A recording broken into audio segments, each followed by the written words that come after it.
Mrs. Eleanor's food cart had stood on the same street corner for over 20 years. It wasn't fancy, just a dented metal stand, a faded canopy, and a pot that had seen better days. The paint had chipped, the wheels squeaked when pushed, and the small bell tied to the side rang only when the wind was strong. But it was always clean, spotless. People trusted her food because they trusted her hands, hands marked by tiny burns, cracked nails, and a lifetime of honest work. Every morning, she cooked soup before sunrise, listening to the city wake up around her. She rolled fresh bread with aching fingers, whispering a quiet prayer over each batch. By evening, she counted coins in a small tin box that was never full, but never empty enough to stop her either. Mrs. Eleanor believed in one thing above all else: as long as she could feed someone, her life still had purpose. That evening, business was slow. Road construction had pushed foot traffic away, and a flashy food truck down the block stole customers with neon lights,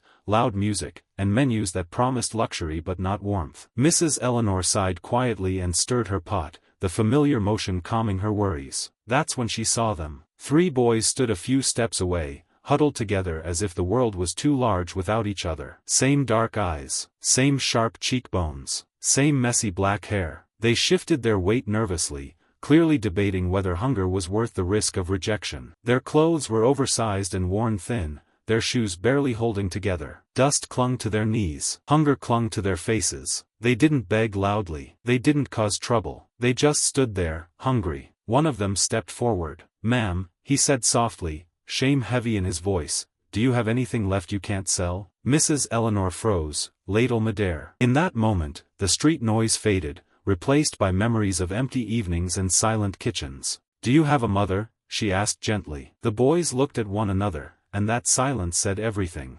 "No," the middle one whispered. Mrs. Eleanor looked at her pot, her cash box, then back at the boys. She felt the familiar ache of choosing kindness when it cost something. "Come here," she said simply. She served them 3 small bowls, nothing fancy, but hot and filling. The boys ate fast at first, then slower, savoring each spoonful, as if trying to make the moment last. One of them smiled without realizing it. "What are your names?" she asked. "Matthew, Gabriel, Daniel." "And where do you sleep?" "Under the overpass," Matthew replied. Mrs. Eleanor's heart tightened. She noticed something then: 3 identical pendants around their necks. Each charm held 3 interlinked rings. She recognized that symbol. Years ago, a missing children poster had hung near the market. 3 identical boys. A wealthy family. A large reward. Before she could speak, a man from the neighborhood, Mr. Roger, approached with a smirk. "Giving food away again, Mrs. E?" he sneered. "Don't complain when inspectors shut you down." "They're children," she said firmly, standing straighter than her tired body wanted to. He scoffed and walked away. That night, Mrs. Eleanor made a choice that didn't feel heroic, only human. She took the boys home, laid out blankets,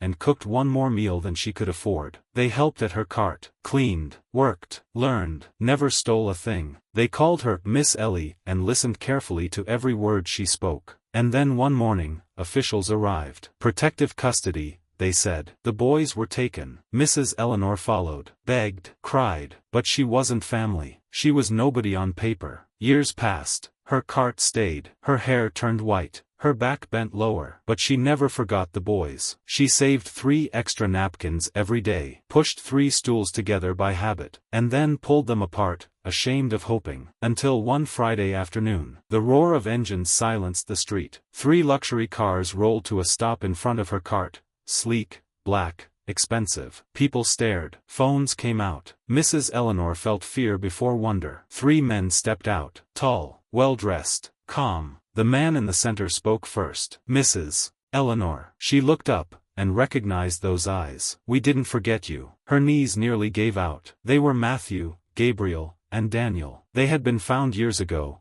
returned to their family. Their memories had come back slowly. Therapy, protection, education, the truth uncovered. Their family was powerful. Their father, a billionaire who had searched for them without rest, had died before knowing what Mrs. Eleanor had done for his sons. But the boys remembered. "You fed us when we were nothing," Gabriel said quietly. "You protected us when no one else did," Daniel added. "You treated us like people," Matthew finished. Mr. Roger appeared, smug as ever, trying to insert himself. Matthew turned to him calmly. You extorted her. You reported us. You made money from fear. The authorities arrived, not the local ones. Federal oversight. Evidence had already been sent. Mr. Rogers' smile disappeared. Within minutes, years of corruption collapsed. Mrs. Eleanor watched silently as the world finally shifted in her favor. Matthew turned back to her and held out a document. We're rebuilding your cart, he said. Legally, permanently. And this, Gabriel added, is your salary,